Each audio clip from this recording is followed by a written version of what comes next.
one who restrains his senses, keeping them under full control, and fixes his consciousness on me is known as a man of steady intelligence. Thank you, Prabhuji. Hare Krishna. Hare Krishna Mataji. Anybody else wants to read this verse? Hare Krishna, Prabhuji. Yeah, please go ahead. Hare Krishna. Tani sarvani sanyamya yukta asita matpara vashehi yasya indriyani tasya prajna pratishtita. Translation: Srila Prabhupada ki jai. One who restrains his senses, keeping them under full control, and fixes his consciousness upon me is known as a man of steady intelligence. Thank you, Prabhuji. Hare Krishna. Hare Krishna Mataji. So thank you, devotees. So this verse is a very important verse, which is from the second chapter. The second chapter is also called as the contents of the Gita summarized.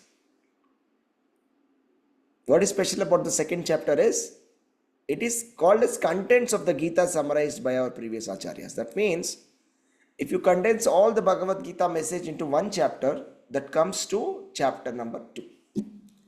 And if you're looking for one conclusive verse in this second chapter, that can be this. The message of Bhagavad Gita, the message of Lord Sri Krishna to all the living entities is that one must try to restrain his senses and keep them under full control. And what should he do after keeping these senses under control? Is that the end in itself? This is a question. You see, there are many yogic practices and all the yoga systems. The aim of yoga system is yoga indriya samyama. Indriya samyama, control of the senses. So is the yoga system aim to simply control the senses and do nothing?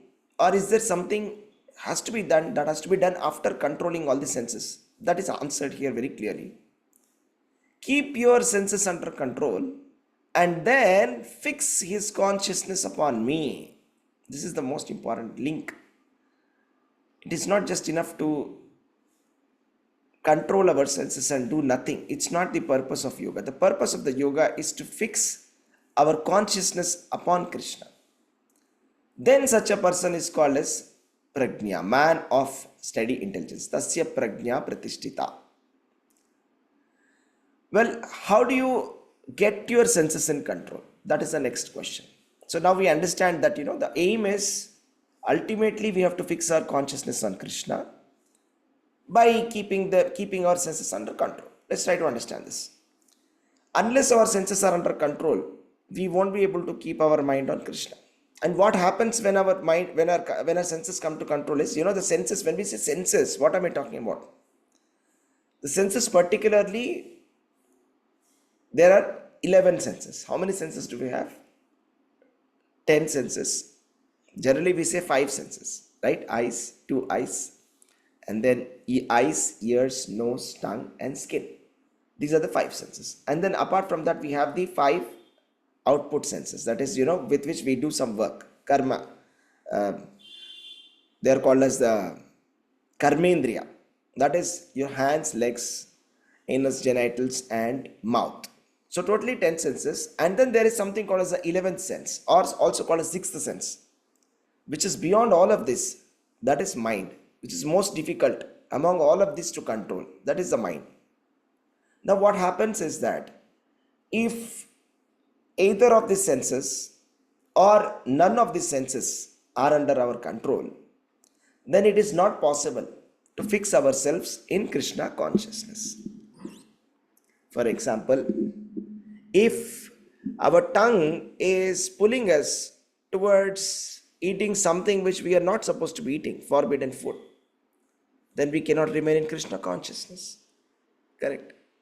If we feel like hearing something which is not connected with Krishna consciousness, naturally we will not be having our mind in Krishna, because we are thinking about or we are hearing about something else.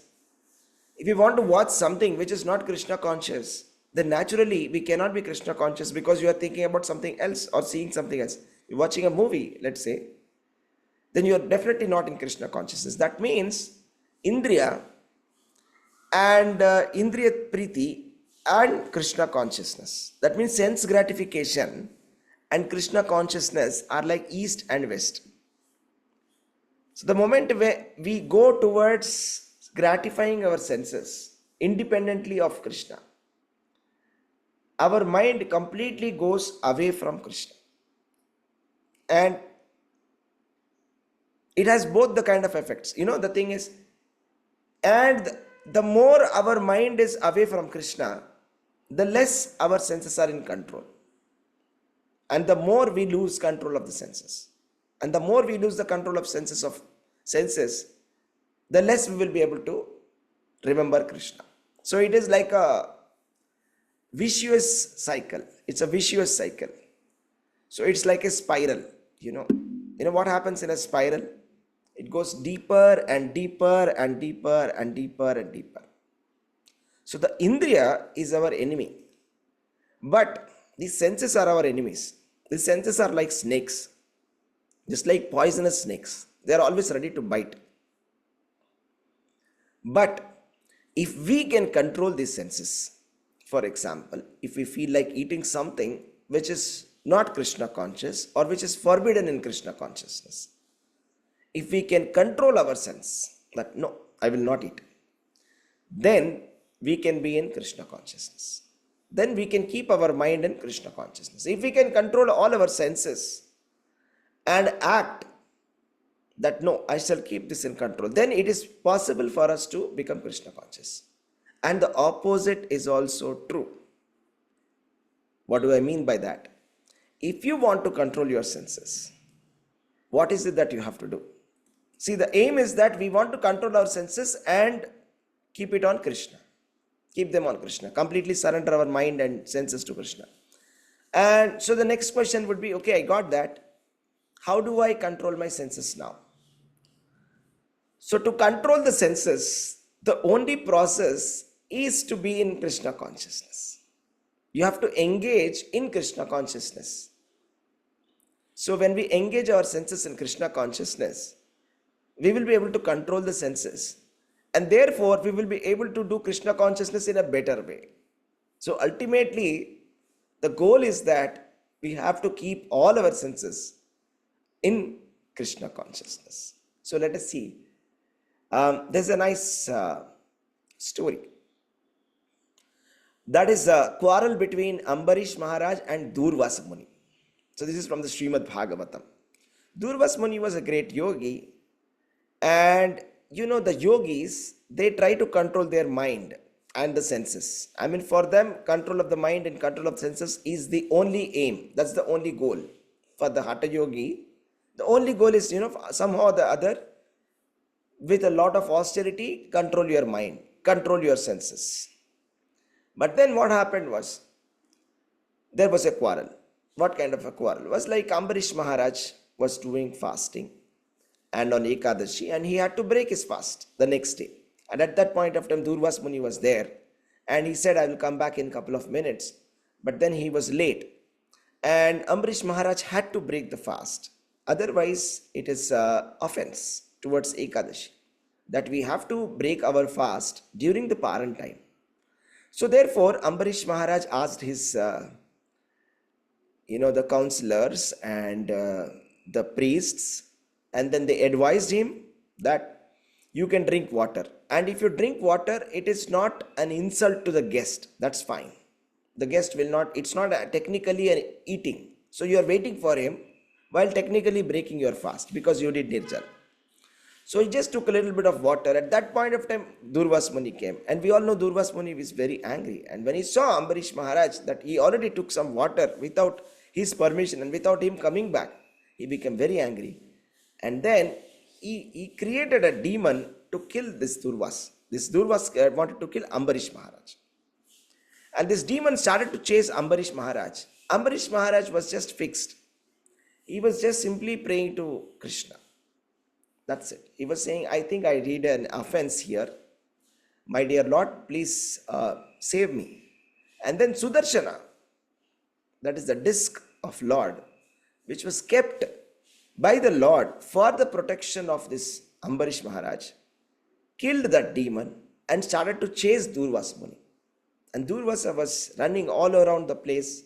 He goes to different places and then finally comes and takes the shelter of Ambarish Maharaj and says, I'm so sorry, I did the mistake. I should not have done.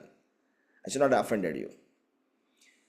So from this story, what is it that we understand is that Ambarish Maharaj could control his senses perfectly well, effortlessly. While Durvasa Muni, being a yogi, he was unable to control his senses. And it is given in the Srimad Bhagavatam that Ambarish Maharaj could control his senses because he engaged his senses in Krishna consciousness. So there's a beautiful verse which goes like this. Savai mana Krishna padara vindayo vachamsi vaikunta gunanu varnani karau harer mandira marjanadishu shrutim chakarachyuta satkatodhaye mukunda lingalaya darshane drusho tadbhrutya gatra sparshenga sangamam घ्राणम च तत्पाद सरोज सौरभे श्रीमत् तुलस्या रसनाम तदर्पिते पादौ हरे क्षेत्र पदानुसर्पणे शिरो ऋषिकेश पदाभिवंदने कामं च दास्ये न च काम न तु काम काम्यया यतोत्तम श्लोक जनाश्रयारतिः. So which goes like this, that King Ambarish Maharaj fixed his mind on the lotus feet of Lord Krishna, engaged his senses in describing the abode of the Lord, his hands in cleaning the temple of the Lord, his eyes in hearing the pastimes of the Lord, his eyes in seeing the form of the Lord, his body in touching the body of the devotee, his nostrils in smelling the flavor of the flowers offered to the lotus feet of the Lord, his tongue in tasting the tulsi leaves offered to him, his legs in traveling to the holy places where his temple is situated, his head in offering obeisances unto the Lord, and his desires in fulfilling the desires of the Lord. And all these qualifications made him fit to be a Matpara devotee of the Lord. You see, this is very interesting. How do you control your mind? So what is one practical tip that we can learn from this? Is that this. Savai mana Krishna padara vindayo. What does that mean? That means if you want to control your mind, just like Ambarish Maharaj, what he did was he fixed his mind on the lotus feet of Krishna. Meditating upon the lotus feet of Krishna is a very powerful technique which is glorified in Srimad Bhagavatam. You see, meditating upon different limbs of Lord Krishna or Lord Vishnu is a very powerful process. It's called anudhyana. And it is compared with a sword. Yadanudhyasina yukta. That means it is like carrying a sword. The sword of remembering, the lotus feet of Lord Krishna. Why is it called as a sword? Because with this sword in our hands, we can cut the knots of material existence. So this is a very powerful and a sharp sword. That is remembrance of lotus feet of Lord Krishna. So if you want to control your mind, all you have to do is fix your mind on the lotus feet of Krishna. And the moment we fix our mind on the lotus feet of Krishna, the moment we surrender our mind to the lotus feet of Krishna, then our mind completely comes to our control. It completely comes to our control. Similarly, there are other things that have been explained here, how we can engage each and every sense in Krishna consciousness. Starting from our mind, which we can fix on the lotus feet of Krishna, we can use our words in glorifying Lord Krishna. That is also called as Kirtanam. And we can use our hands in cleansing the temple of the Lord. Karau harer mandira marjanadishu. And then what about your ears? How can we use ears? Ears in Shravanam, in hearing the wonderful katha of Lord. And then how can we use our eyes? Our eyes, they always want to see something very beautiful. So instead of engaging our eyes in seeing something material, we can see the beautiful darshan of the Lord. Mukunda lingaraya darshane drusham. You see, in the temples of Krishna, the deities of Krishna are very beautifully decorated. There are so many beautiful dresses which are being adorned by the deity, including so many wonderful ornaments. So if you want to control your eyes, you can see the deities of Radha and Krishna, which are so beautifully decorated. And then how do we control our skin? Tadbhritya gatra sparshenga sangamam, by being in touch with the devotees. So what does it mean, being in touch? So when we say let us be in touch means being in contact with the devotees. Being in the contact with the devotees means being in the association. That means in the close association of the devotees. So we have to be always in the association of devotees. And this is a very powerful trick. It's a very powerful tip to control all the senses. All our senses will be under control if we can be under the association of devotees. So this is a very powerful tip. How do you control your nose? Granam cha tatpada saroja saurabhe. Offer some flowers to Lord Krishna, to his lotus feet, and then you smell it. That's why after Archana, in ISKCON, after the Aarti is done, the flowers offered to Krishna are being given to everybody to smell.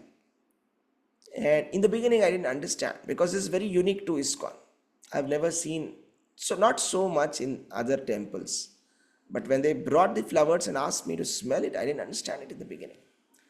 So later I understood, okay, this is what it means.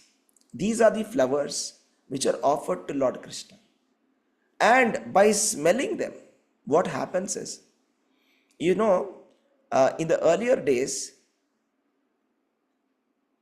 when a snake used to bite people, they used to have some medicinal herbs, and then they will bring that medicinal herbs to smell. By smelling, the person will get up. Right? Just like, a person who is he's almost dead, is out of consciousness, but just by giving some medicinal herbs smell, the person is coming out of the poisonous effects. Similarly, by smelling the flowers offered to Lord Krishna, we come out of the poisonous effects of this material nature. We are all in deep slumber, just like a person who is affected by a snake bite is out of consciousness. We are also affected by the snake bite of material world, and we are out of consciousness. And the moment we smell the flowers of the Lord, then we wake up from that deep slumber and we resume our original eternal activity, that is Adhyatma Karma. We realize our nature is Adhyatma, that is, we are the self, we are not the body.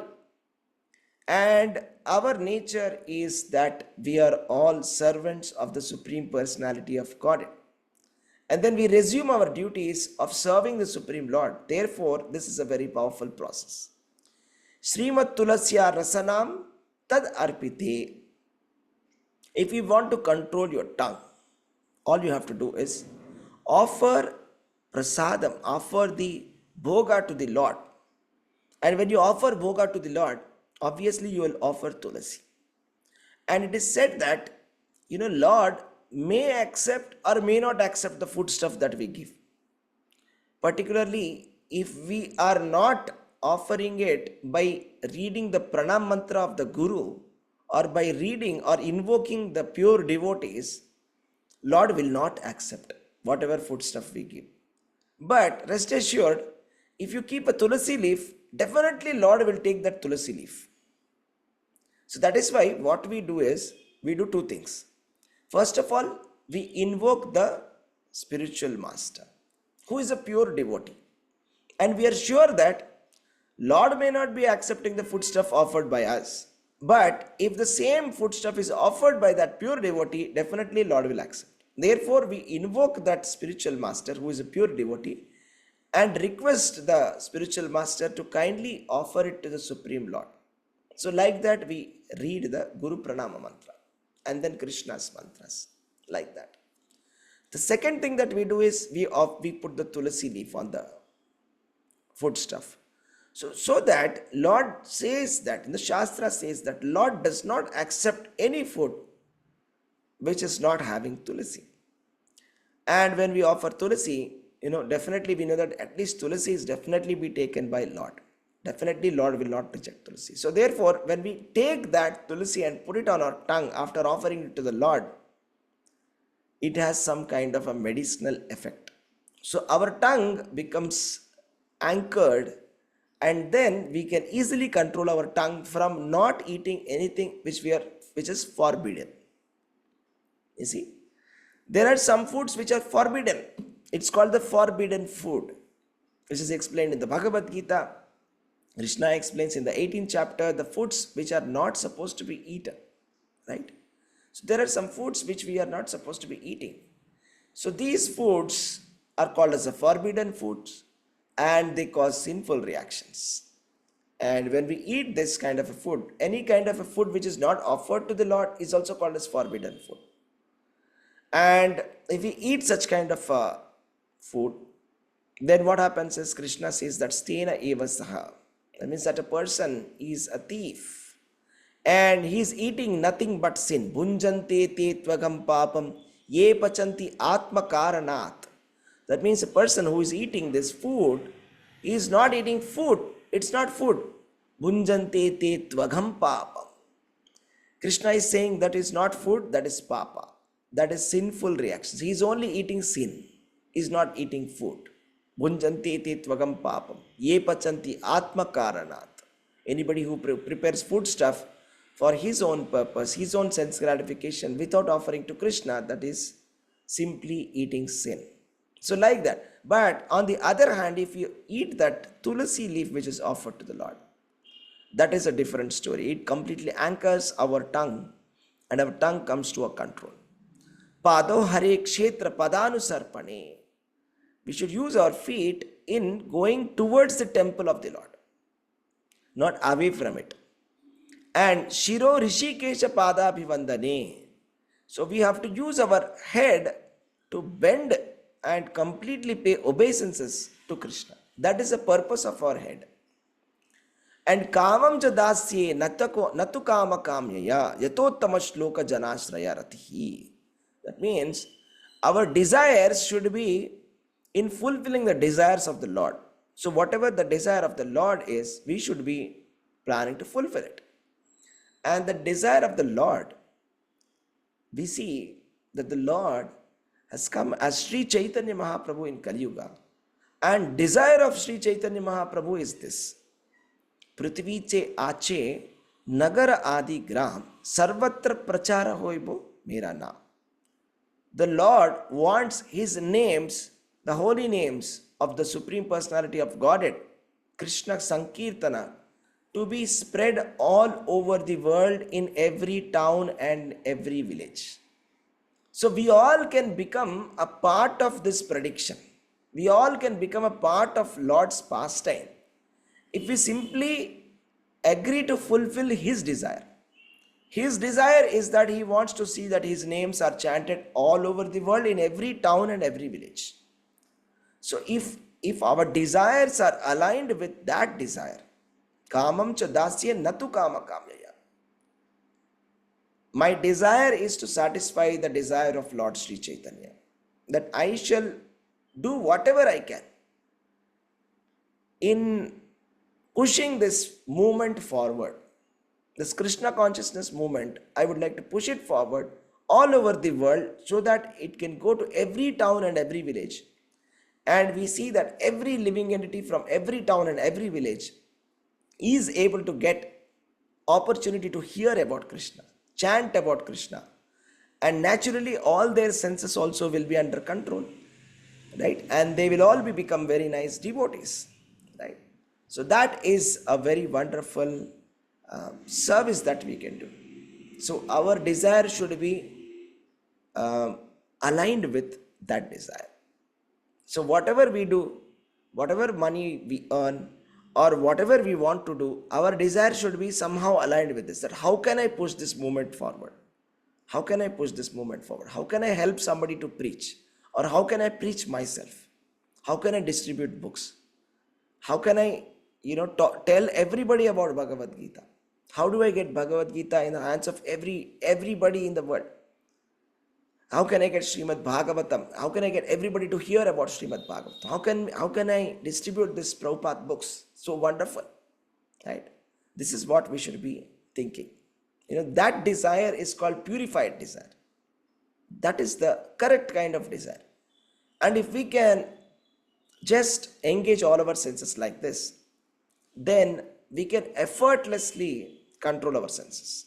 It is said that just like Lord Indra, he doesn't have to dig a well for water. Indra is the king of all the demigods, and he is the one who is directing the rain, right? So Indra, upon the instructions of the king of demigods, Indra, the clouds will go somewhere and then there is rains. It is completely it is his department, rains. So for him, digging a well doesn't make any sense, because he is the minister for rains, right? So he doesn't have to separately dig a well in his house, because he is supplying rain to all the world. He has so much of rain. He doesn't need water, right? He doesn't need a small well. Similarly, it is said that a devotee practicing Krishna consciousness does not have to separately endeavor very hard for controlling the mind. That is not a very big deal for a devotee. Because just like Indra, he doesn't have to dig a well. It is such an effortless thing for him to get some water. Similarly, somebody who is doing Krishna consciousness, which is much more than sense control, if you can engage all your senses in Krishna consciousness, you are doing something which is bigger and a higher purpose than sense control. Controlling your senses is a very effortless and a child's play. So next time when you feel that your senses are not in control, especially starting with mind, start with meditation upon the lotus feet of Krishna or the lotus feet of the spiritual master. Then you will see magically that the mind will first come into control. Naturally, when the mind is under control, everything else follows. All the senses are very easy to control. If we can control the head of all these senses, that is the mind. And once our mind is under control, what is it that we have to do? Rishikena Rishikesha Sevanam Bhakti Ruchyate. We have to engage our senses in the service of the Supreme Personality of the Godhead. So either it goes into a vicious circle or a virtuous circle. What does that mean is, either you first engage your senses forcibly on Krishna, in Krishna consciousness, and completely get your senses in control and be very happy. That is a virtuous circle. Or get into the downward spiral of not engaging mind in Krishna consciousness, and because of not engaging mind in Krishna consciousness, engaging in sense gratification, slowly, unable to engage in Krishna consciousness and completely getting into a miserable condition, in a kind of a position where you are enjoying something, but that enjoyment is not lasting. There is so much of enjoyment all around you, but deep down you are feeling empty and vacuum and actually feeling very sad. You see, this is what happens. This is the symptoms that you are not engaging yourself sufficiently in Krishna consciousness, right? Just like how Prabhupada said, you have to chant at least 16 rounds per day. It is said it is at least 16 rounds of Hare Krishna Mahamantra per day. It's not 1 round or 2 round or 3 round. I see a lot of devotees get stuck at 1 round, 2 round for many years. That's absolutely wrong. Okay, you should be actually aiming at least 16 rounds. That's like the bare minimum. Anything below that is a very dangerous kind of a thing to be doing. Not chanting 16 rounds is like almost like giving up the senses and saying, okay, you do whatever you want to do. You should not try to do that. Okay, chant at least 16 rounds of Hare Krishna Mahamantra, and then our mind will be definitely under control. Okay, devotees, so we'll stop here. Anybody would like to add anything to this? Hare Krishna.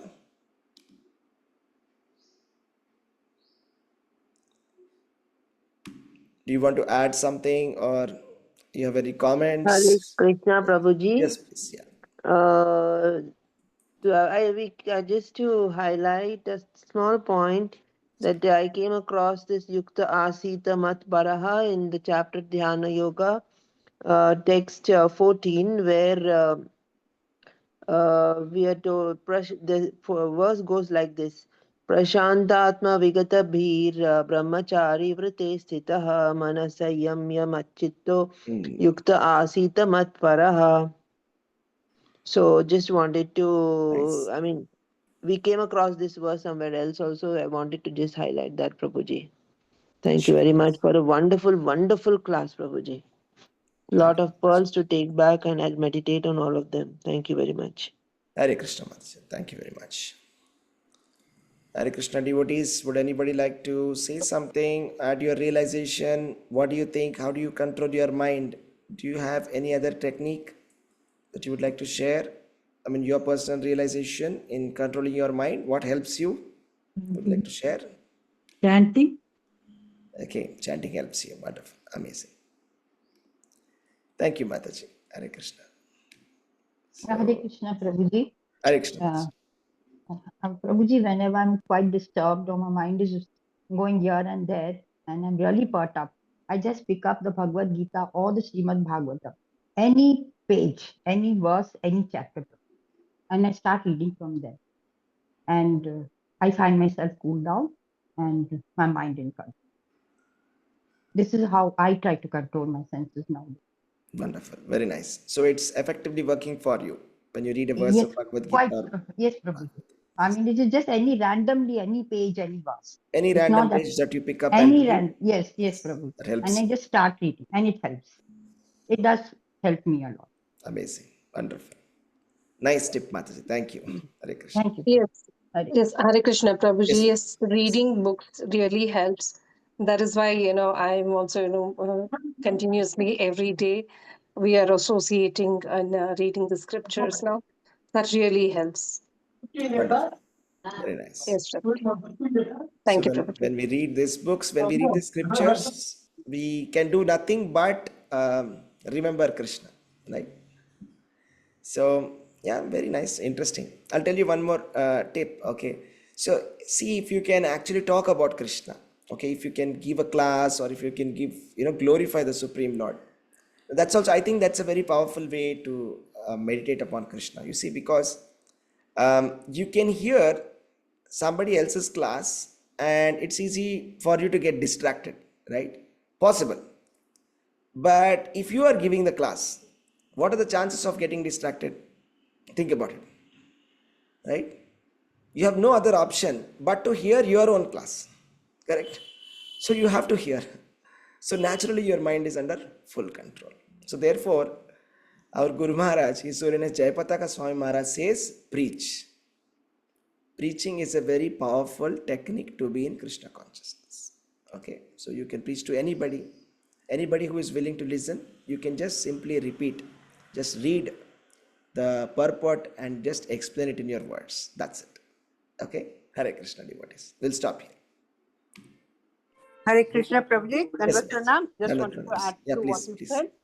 When in Malaysia, Guru Maharaj said, you just have to say every day one person. I will at least talk something about Hare Krishna, and you'll see you'll preach. And like I had a conversation with you when in Chennai. Somebody questioned. He says, we are not qualified. Guru Maharaj says, who is qualified? You just have to repeat what Shastra says and what Guru Shastra says, and what you heard from Acharyas. Just repeat, and you preach. If you don't preach, you're like a dead log. So preaching is very essential. I mean, yes, if we are at the ABCD stage, we cannot preach and become a PhD, this thing. But even whatever little we know, we should preach. Yeah. Thank you, Prabhu. One Thank second. you. Hare Krishna. Hare Prabhuji, Krishna. Hare Krishna. on last day, they were launching app, so they were asking few questions, and they made okay, you can have a selfie with some Robert the Wake and like that or something there, and they were taking every day you should take pledge. There were a few questions. Every day I'll take tell one new person about Krishna. So, so we should also try to take pledge who are in group. Yeah, in Kartik month, every day, at least Kartik month, not whole year, Right. every day, at least in Kartik month, new person will tell about Krishna actually. In glories of Krishna and chanting actually. Nice. You can ask in the everyday class or some other class like that way, probably. Thank you. Hare Krishna. Very nice, Prabhu. Thank you. I think it's They can be inspired by you, no, Prabhu. Like, I mean, you've walked miles. So here's a live example in the class. Prabhu, Matajis and Prabhujis, just look at Srihari Prabhu and you get your inspiration. Hare Krishna. Hare Krishna Mataji. Hare All glories Krishna, to Prabhuji. Srila Thank you. Prabhupada, all glories to Guru Maharaj. So nice points, Mataji. I think it's such a nice point. I mean, I like this so much. Just tell about Krishna to one person, or tell about Hare Krishna Maha Mantra to one person. It's such a nice challenge we can try, right? So we have this Kartik month going on right now. So why don't we all try this? Every day we will try to tell one new person. It can be anybody. It can be even your maid who's coming to your house. Okay, you can tell, can you chant Hare Krishna, say something about Bhagavad-gītā, say something about Krishna. Such a nice idea. Wonderful. Right? And Guru Maharaj keeps giving this so many examples. There are different ways of preaching, okay? He says, there was some lady who was in the US, I think, waiting for laundry to be washed. There is some common places for laundry wash. And there'll be some people standing there. So she used to, whoever are standing there, she used to go and talk about Krishna to them. Like that. Right? And once I heard one example, there was one person who learned the language of deaf and dumb. They speak in sign language. So he learned sign language and he started preaching in sign language to the deaf and dumb. So if you want to preach, there are so many creative ways to preach. We don't have to be like completely some kind of a preacher or something like that. You can just say something about Krishna to anybody at any time, and that's your purification, right? And your mind will be completely on Krishna. That way. Thank you. Hare Krishna, Prabhu, just to add. Yes. Prabhu, in Malaysia, like the hospital had refused to admit Guru Maharaj. Like he was so critical. Even in that, then the doctors from India to ask them to give these medicines all the time. Even in that critical stage, Guru Maharaj distributed because he distributed this thing and he was preaching. He was preaching every day. Like even doctors coming, and when he was discharged, few of them started. I had now in Chennai, Guru Maharaj was having cellulitis and he was having fever, but he had promised the disciples that he will come. He came for 20 minutes. He spoke loud, clear, chanted Gauranga, and then the disciples were not happy. So they said, okay, Guru Maharaj said, okay, you want me to come back? I'll come back. He went, he did Aarti. He said, okay, you all have prasadam and come back. Again, he took a session for 20 minutes. I mean, I'm not saying that we can become like him, but it's like, the inspiration. If we are disciples of Guru Maharaj, we have no excuse that why we have aches and pains. We can't preach and we don't want to preach. I mean, somewhere we have to try, Prabhu. We have to try. We'll falter. We'll make mistakes. We won't be able to deliver a proper lecture, maybe, or preach. But then, fine. And Prabhu, there is no there is no qualification preaching. There is no this thing. It's just start. You'll start preaching. Thank you, Prabhu. Thank you, Mataji. One point is, I like this point. I did. Guru Maharaj says one simple thing. Okay, I would like to tell this for all of you because it's a very nice information. Because His Holiness Jayapataka Swami Maharaj is such a senior devotee, senior sannyasi, and his messages are very relevant for all of us. So that's why I'm saying. So he says something very interesting, that what is the qualification for preaching? Nobody is qualified, but if you are 2 years into Krishna consciousness, you can teach somebody who is 1 year into Krishna consciousness, right? If you're chanting 16 rounds, teach somebody who is chanting 8 rounds. If you are into 8 years into Krishna consciousness, teach somebody who is 7 years or 6 years or 5 years. It's like if you are it's simple. If you are in UKG, teach LKG or nursery. Right? If you are in 10th class, you teach 8th class, like that. So every time you are always ready. It's not that there is no excuse that, oh, I will come to Bhakti Shastri, Bhakti Vaibhav, Bhakti something, and then I'll preach. There's no need for that. That's all. Okay. It's a nice point. So that's what I have a group of 40-50 devotees already, general group 70 and the other one 50. So I started preaching more than 3 years. I record everything, Bhagavad-gītā, I've distributed books, chanting bags. So it's going on well. They all have named me as Gopika because I'm into this. So this I started long back. It's going on well. And they are all interested also to learn. Thank you, Hare Krishna. Hare Krishna, Mataji. Thank you very much. Wonderful. So and Prabhu, we can chant one round for, I think it's Siddhi Mataji, one Yes. time. Definitely. Yes, One time, Mataji. sorry. Yes, We'll yes. chant Hare Krishna. My obeisances to you, Hare Mataji. Hare, we can all Hare chant. Krishna, Hare Krishna, Hare Krishna Krishna, Krishna, Hare Krishna Krishna, Krishna, Hare Hare Hare, Hare, Rama, Hare Rama, Rama Rama Rama, Rama, Hare Hare Hare. Hare. Thank you, Prabhu. thank you.